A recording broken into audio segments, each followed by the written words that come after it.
At 9:14 a.m. on February 1st, 1943, First Lieutenant Kendrick Bragg crouched behind the controls of his B-17 Flying Fortress over Tunis, watching two German fighters dive toward his formation from 11,000 feet.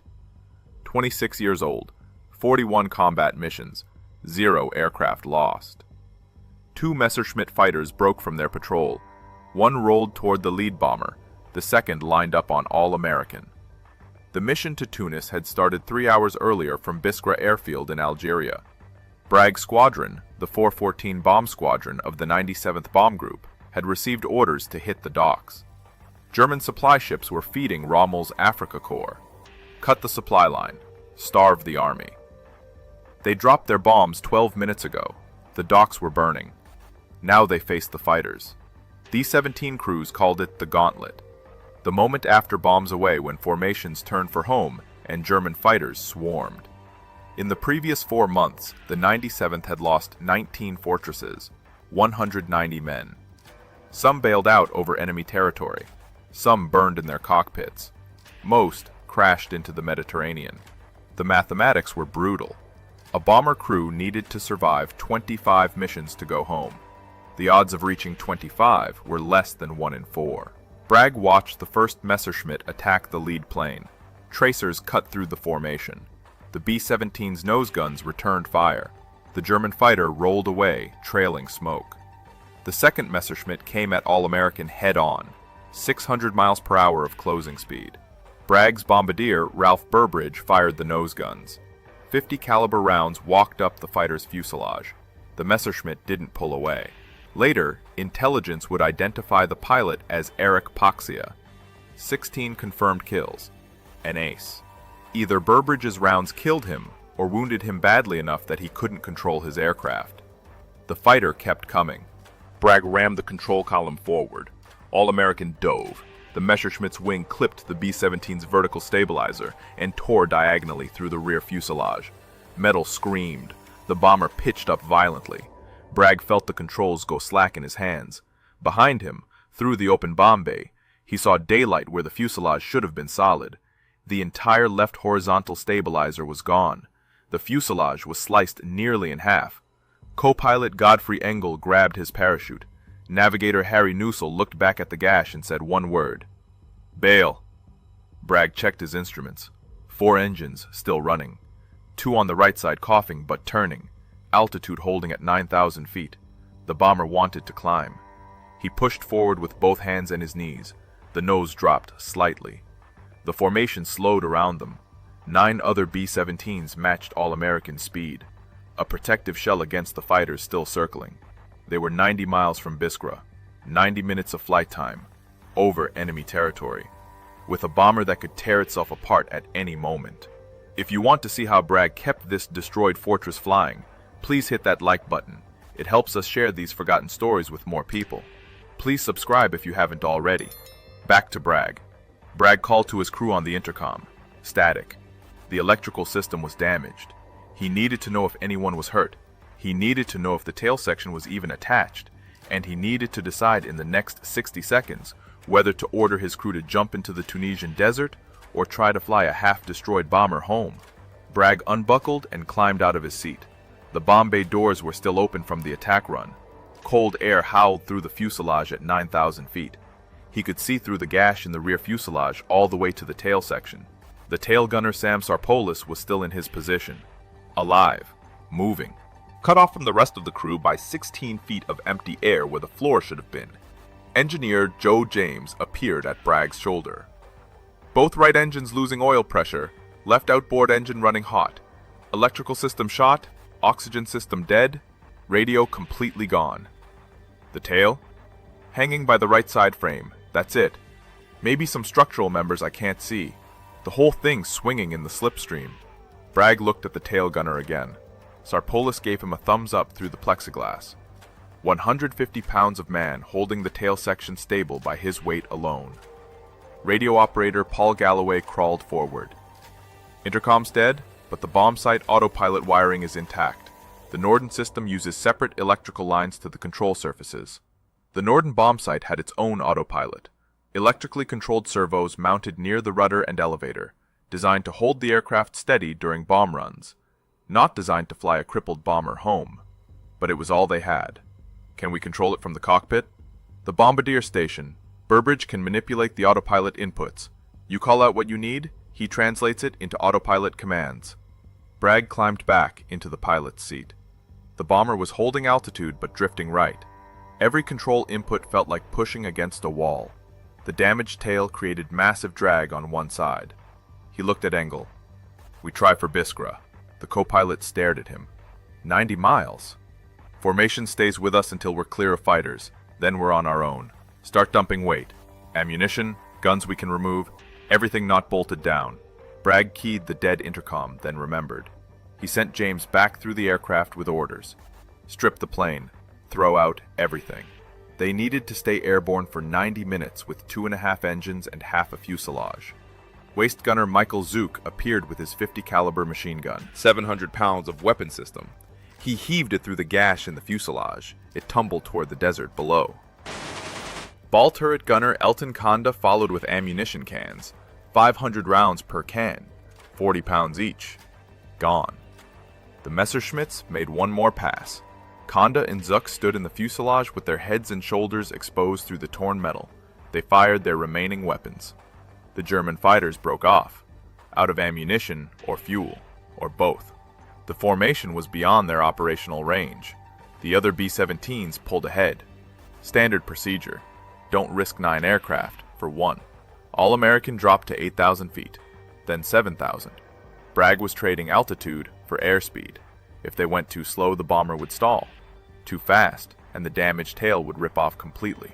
Burbridge called from the Bombardier Station. Autopilot's holding, but it's fighting me. Every input I make takes 30 seconds to register. This thing wasn't built for manual flying. Keep it level. That's all we need. The formation disappeared ahead. All-American was alone over enemy territory. Bragg watched the fuel gauges. They had enough to reach Biskra. Barely. If the engines kept running. If the tail stayed attached. If they maintained this altitude and speed.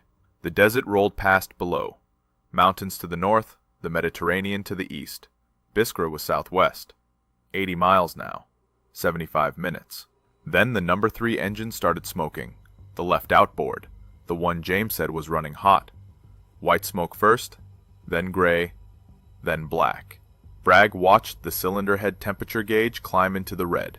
The oil pressure dropped. The engine was destroying itself, but if he shut it down, they wouldn't have enough power to maintain altitude. They'd descend slowly into the Tunisian desert, 30 miles behind German lines, and even if they survived the landing, the tail section would collapse on impact and crush Sarpolis. The number 3 engine seized at 7,200 feet. The propeller windmilled for 3 seconds, then locked. The sudden drag pulled All-American into a left bank. Bragg pushed right rudder. Nothing. The control cables were severed. He pushed the right throttles forward. The bomber leveled. They were flying on asymmetric thrust. 2 engines on the right side pulling hard, 1.5 on the left. The aircraft wanted to spiral. Bragg held it steady with throttle inputs and forward pressure on the control column.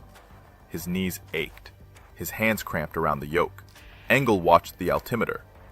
Losing 100 feet per minute. How far to Biskra? 68 miles, 62 minutes at current speed. Bragg did the math. They'd lose 6,200 feet. They were at 7,000 now. They'd hit the ground 20 miles short of the runway. James appeared again. We stripped everything, even the oxygen bottles. We're down maybe 800 pounds. Not enough. We need more altitude or more power. That engine's done. If we restart it, the whole thing could catch fire or throw the prop. Either way, we're dead. Bragg looked at the fuel gauges. They'd burned through 1/3 of their load. Fuel was weight. Every gallon they burned made them lighter. Every pound lighter meant they could glide farther. But they needed to stay airborne long enough to burn that fuel. How much fuel in the bomb bay tanks?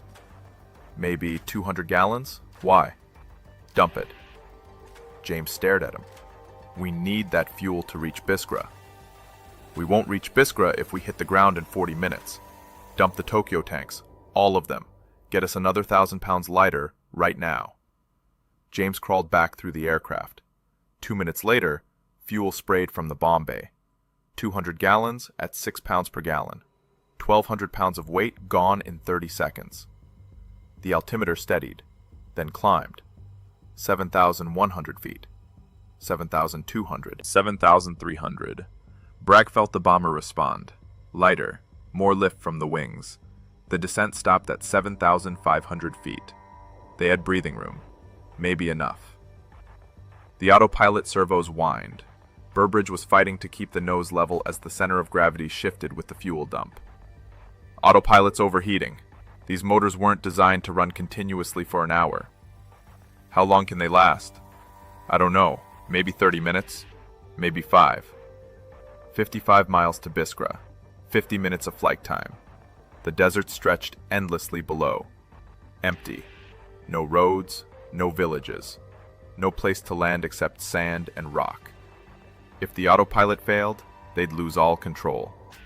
The bomber would pitch up or dive or roll, and Sarpalis would die in the tail section. Bragg checked his watch. 9:58 a.m. They'd been flying the crippled bomber for 44 minutes. Every minute felt like an hour. Every engine sound like a warning. Every gust of wind like a threat to tear the fuselage apart. The radio was dead, but Bragg could see the other bombers far ahead. Probably already circling Biskra, landing, crews climbing out, walking away from their aircraft. All-American was still 30 miles out, still over hostile territory, still held together by structural steel and luck. Then the tail started to move. Not swaying, not bouncing, actually separating. The gash in the fuselage was widening. Bragg could see it from the cockpit. The right side of the airframe was peeling away. Metal fatigue, vibration, wind load. The forces were too much. After 45 minutes of flight, the tail section was finally tearing free. James appeared at Bragg's shoulder. His face was white. The tail! It's going! Bragg looked back. The tail was flexing, moving independently from the fuselage, like a fishtail in water. If it broke off completely, the bomber would tumble. 9 men in the forward section would have seconds to bail out. Sarpalis and the tail would have no chance at all. Get everyone into parachutes. Prepare to jump on my signal. What about Sarpalis? Bragg didn't answer. There was no answer. The tail gunner was trapped in a section of aircraft that was about to break away, and there was nothing anyone could do to save him. Engel grabbed a walk-around oxygen bottle and crawled toward the tail. The regular oxygen system was dead, but they kept portable bottles for emergencies. He reached the edge of the gash, 16 feet of empty air to the tail section. He couldn't cross it. No one could. He gestured to Sarpalis. Come forward. Crawl. The tail gunner looked at the gap, then at the tail flexing around him. He started moving. Slowly. The tail section bounced with every shift of his weight. If it separated while he was crawling, he'd fall with it. Sarpalis dragged himself forward. 6 feet, 8 feet, 10 feet. He reached the edge of the tail section where it connected to the fuselage, or what was left of the connection. He stretched his arm across the gap. Engel reached out. Their hands didn't meet. 3 feet short. James appeared with parachute cords. He tied them together, 20 feet of nylon line. He threw one end to Sarpalis. The tail gunner caught it, wrapped it around his wrist. James and Engel pulled. Sarpalis pushed off from the tail section and swung across the gap. His boots caught the edge of the fuselage. They dragged him inside. The tail section flexed again. Now with no wake to stabilize it, it moved more freely, more violently. The metal shrieked. But they were 23 miles from Biskra, 19 minutes of flight time. The tail just needed to stay attached for 19 more minutes. Bragg throttled back slightly. Less power meant less stress on the airframe, but it also meant they'd descend.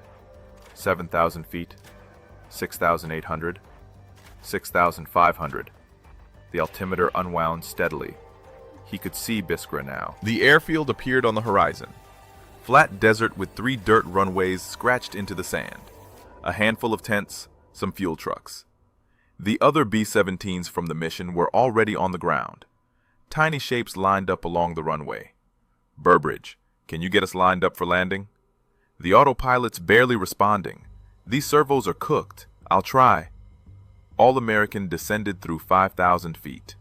4,000. 3,000. The airfield grew larger. Bragg could see men on the ground now, standing, watching. Someone must have radioed ahead, told them a crippled bomber was coming in. At 2,000 feet, Bragg fired 3 red flares from the cockpit. Emergency signal. Clear the runways. Wounded aircraft inbound.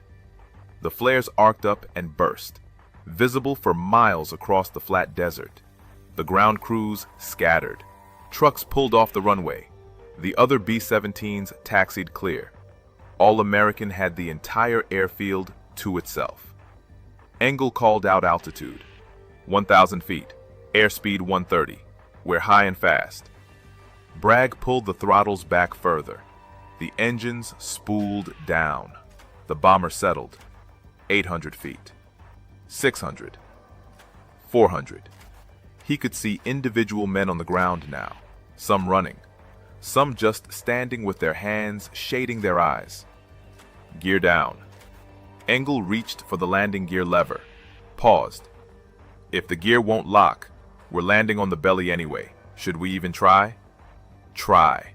If the nose gear collapses, it might take stress off the tail. Keep it from breaking on impact.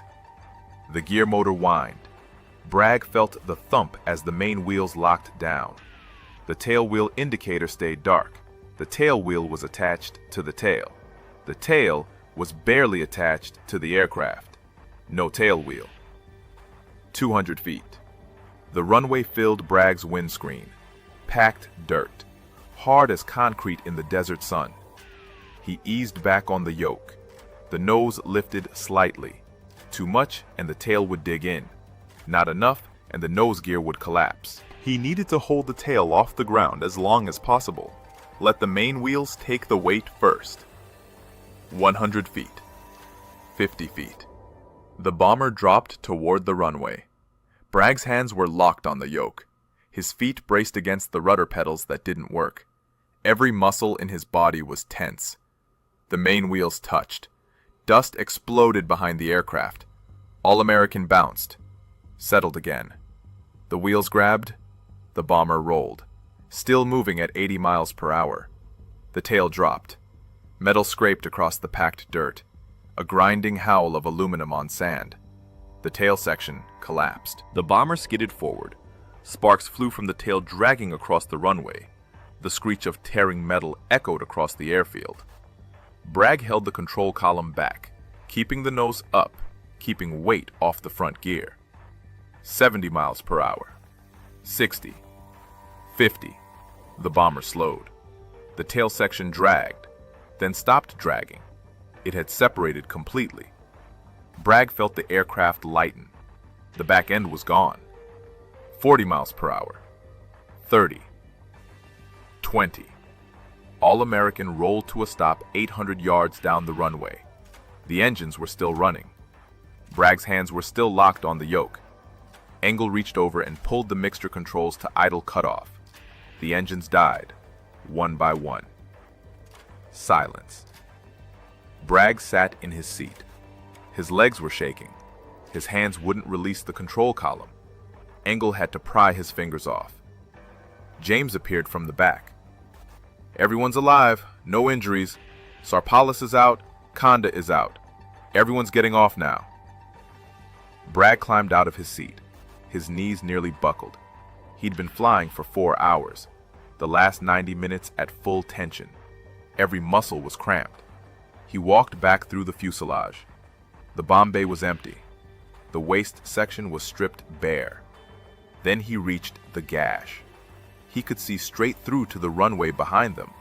The tail section was sitting 200 yards back, collapsed on its side. The vertical stabilizer bent. The horizontal stabilizer missing, but intact enough that you could see it had been part of an aircraft 5 minutes ago. Bragg climbed down through the fuselage opening. His boots hit the dirt. Ground crew were running toward the bomber. An ambulance pulled up. The medics jumped out with stretchers ready. Burbridge waved them off. "We're fine. Nobody's hurt." The medics looked at the bomber. then at the crew, then back at the bomber. One of them said what everyone was thinking. How? Bragg walked back to look at All-American from the outside. The famous photograph that would circulate through every Air Force base in North Africa was taken 10 minutes later by Lieutenant Charles Cutforth from another B-17.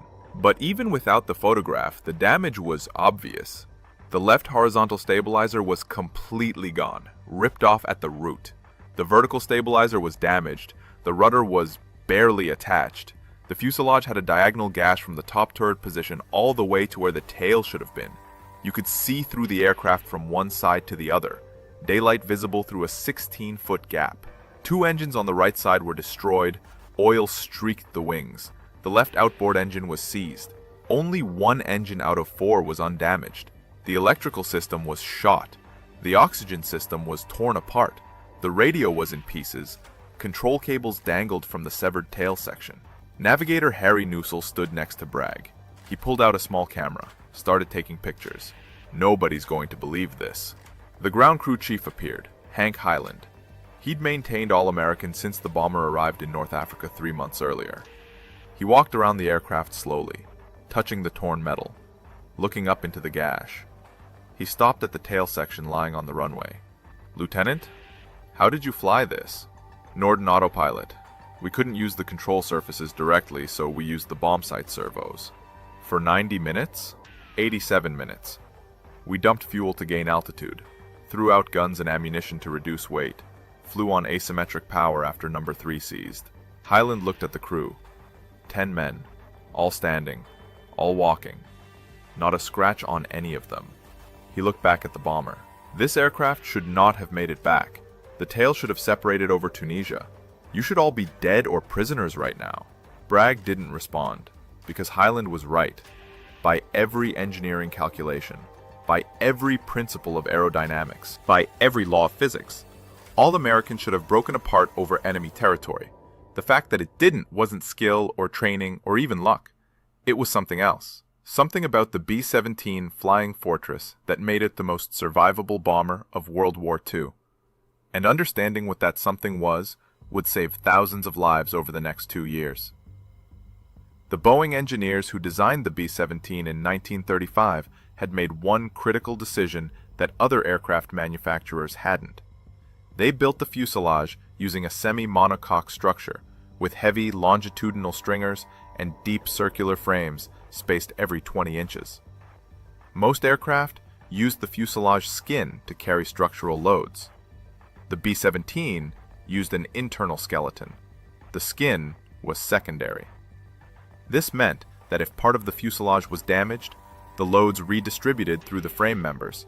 The aircraft could lose entire sections and still maintain structural integrity. All-American had lost its left horizontal stabilizer, the structure that creates downforce to balance the nose-heavy bomber. But the right stabilizer was intact, and the B-17's design included enough control authority from one stabilizer to maintain flight. Barely, but enough. The fuselage had been cut nearly in half, but the right side structural members held. 4 main longerons ran the length of the fuselage. All-American lost 2. The remaining 2 carried the entire load. They weren't designed for that, but they held for 90 minutes. The engines were mounted on a wing spar that passed completely through the fuselage. This spar was independent of the fuselage structure. When the Messerschmitt struck, it didn't damage the wing attachment. The wings stayed on. The engines kept running. And as long as the wings were attached, the bomber could fly. Within a week, engineers from Wright Field arrived at Biskra. They measured every damaged component, photographed every crack, calculated the loads that All-American had survived. The data went back to Boeing and every other aircraft manufacturer in the United States. The lessons were immediate. Increase frame spacing strength, add redundant control runs, design systems with multiple failure modes, build aircraft that could lose 30% of their structure and still bring crews home. But All-American wasn't done flying. The maintenance crews at Biskra spent 6 weeks rebuilding the bomber. They fabricated a new tail section, spliced in replacement fuselage frames, reinstalled the left horizontal stabilizer, replaced 2 engines, rewired the electrical system. By mid-March 1943, All-American was airworthy again. The bomber was reassigned to the 352nd Bomb Squadron, 301st Bomb Group. It flew missions over Sicily, over Italy, over the Mediterranean. The aircraft that should have been scrapped for parts flew for another 2 years. Crews who flew All-American after the collision reported that it handled differently. The spliced fuselage created vibration. The repaired tail surfaces produced drag. The bomber was slower than a standard B-17, less maneuverable. But it flew, and it brought crews home. By March 1945, All-American had completed 118 combat missions, more than 4 times the 25 missions required to complete a tour.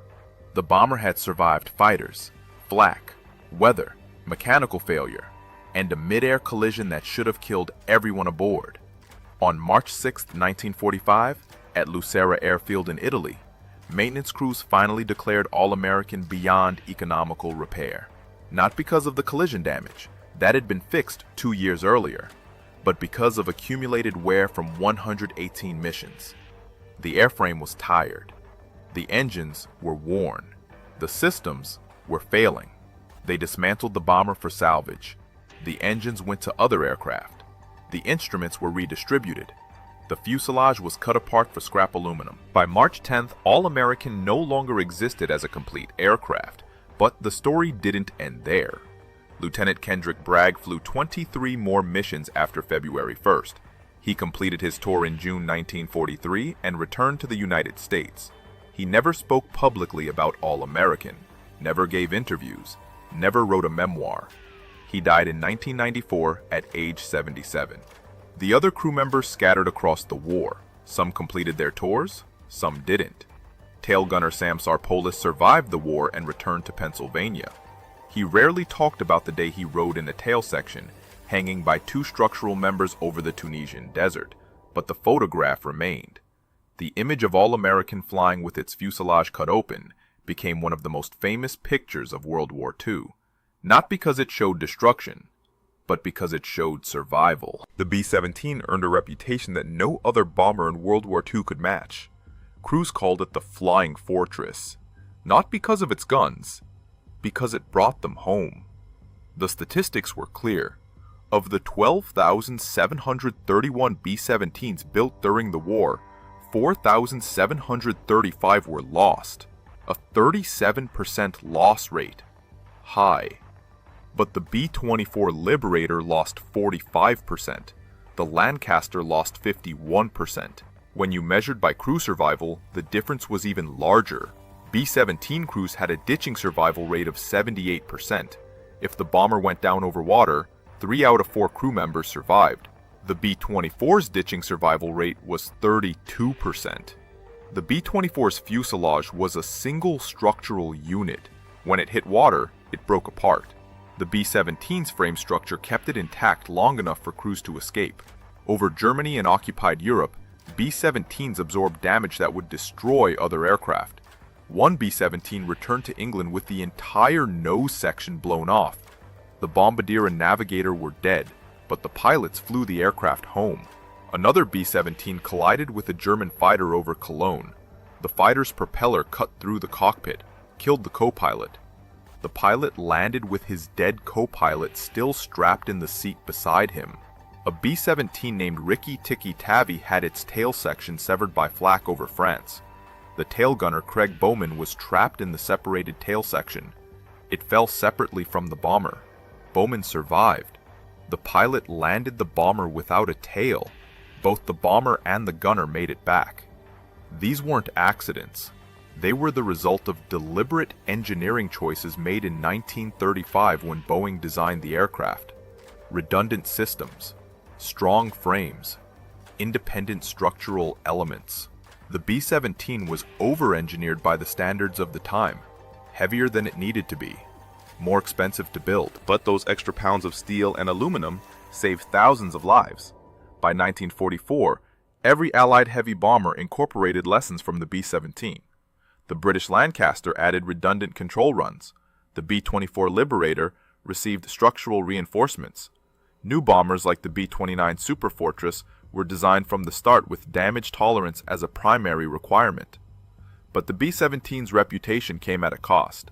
7 airframe manufacturers bid on the original contract in 1935. Boeing's design was the most expensive. The Army Air Corps nearly rejected it. They wanted a cheaper aircraft, more planes for the same budget. Boeing's chief test pilot, Leslie Tower, argued that crew survival would save more money than buying extra aircraft. He was right. By 1945, the calculation was clear. Training a bomber crew cost $100,000. Building a B-17 cost $200,000. If the aircraft brought the crew home even once after severe damage, it paid for itself. The B-17 did that routinely. The 8th Air Force flew 291 B-17s on the Schweinfurt-Regensburg raid in August 1943. 60 were shot down, 77 more were damaged so badly they never flew again. But 154 made it back to England. Crews walked away. Those crews flew again. Their experience was invaluable, and the B-17s that brought them home proved the design philosophy worked. All-American became the symbol of that philosophy. The photograph showed what the B-17 could survive, but more importantly, it showed what careful engineering could achieve. Every rivet, every frame, every structural choice had a purpose, and that purpose was bringing crews home. The 414 Bomb Squadron adopted a new emblem after February 1943, a cartoon dog preying on top of a damaged tail section. The unofficial motto was, "Coming in on a wing and a prayer." The official motto was simpler. "We bring them back." They did. For 2 more years of war, the 414 flew B-17s over North Africa and Europe. They lost aircraft. They lost crews. But the survival rate was higher than any other squadron in the 12th Air Force. Because they flew fortresses, and fortresses brought you home. Today, only 4 B-17s remain airworthy in the world. One flies with the Commemorative Air Force, another with the Experimental Aircraft Association. They appear at air shows across America. When they fly overhead, the sound is unmistakable. 4 Wright Cyclone engines at full throttle. The same sound that Bragg heard on February 1st, 1943. The National Museum of the United States Air Force at Wright-Patterson Air Force Base in Ohio displays a B-17G. Not all-American. That aircraft was scrapped in 1945, but the museum keeps the story alive. A small placard near the bomber shows the famous photograph. The B-17, flying with its fuselage cut open. The caption reads, "Structural integrity under extreme conditions." The photograph itself resides in the National Archives. Image number 342FH3A20571. Taken by Lieutenant Charles Cutforth on February 1st, 1943, at approximately 10:17 a.m., 3 minutes after All-American landed. The image has been reproduced in hundreds of books and documentaries. It remains the single most iconic photograph of B-17 survivability. But the real memorial isn't in a museum. It's in the numbers. Between 1942 and 1945, the B-17 flew 291,000 missions over Europe, nearly 300,000 combat sorties. The aircraft brought home crews that other bombers would have lost. Exact numbers are difficult to calculate, but Air Force historians estimate that the B-17's damage tolerance saved between 15,000 and 20,000 American lives during World War II. Men who would have died in less survivable aircraft. Men who walked away from damaged bombers and flew again. Men like Bragg and his crew. The 414 Bomb Squadron's emblem, with the praying dog, still exists. The 97th Bomb Group Association keeps it alive. Veterans of the unit meet every year, fewer each year. But they meet, and they remember All-American, the bomber that wouldn't die. Lieutenant Kendrick Bragg never received a medal for the flight. The Distinguished Flying Cross he earned came later, for different missions. The official citation doesn't mention February 1st. It doesn't mention the collision. It doesn't mention flying 90 minutes with a destroyed tail section. That wasn't unusual. Thousands of bomber crews performed similar feats during the war. They flew damaged aircraft home. They saved their crews. They did their jobs. The system worked the way it was designed to work. The B-17 was built to survive. The crews were trained to handle emergencies. February 1st, 1943 was remarkable, but it wasn't unique. What made All-American special was the photograph, the visual proof of what the B-17 could survive. That image changed how engineers thought about aircraft design. It influenced every military aircraft built after 1945. Today's combat aircraft are designed with battle damage tolerance as a primary requirement. All-American proved why that matters. The 10 men who flew All-American home that day scattered after the war. They returned to civilian life, started families, built careers. Most never spoke about their military service. That was common for their generation. You did your duty. You came home. You moved on. But they were part of something larger. They were part of the generation that fought World War II, the generation that built the B-17, the generation that proved democratic nations could outproduce, out-engineer, and ultimately defeat fascism. If this story moved you the way it moved us, do me a favor. Hit that like button. Every single like tells YouTube to show this story to more people who need to hear it. Hit subscribe and turn on notifications. We're rescuing forgotten stories from dusty archives every single day. Stories about pilots and mechanics and engineers who save lives with steel and courage and brilliant design. Real people, real heroism. Drop a comment right now and tell us where you're watching from. Are you watching from the United States, Canada, Australia? Our community stretches across the entire world. You're not just a viewer. You're part of keeping these memories alive. Tell us your location. Tell us if someone in your family served. Just let us know you're here. Thank you for watching, and thank you for making sure Kendrick Bragg and his crew don't disappear into silence. These men deserve to be remembered, and you're helping make that happen.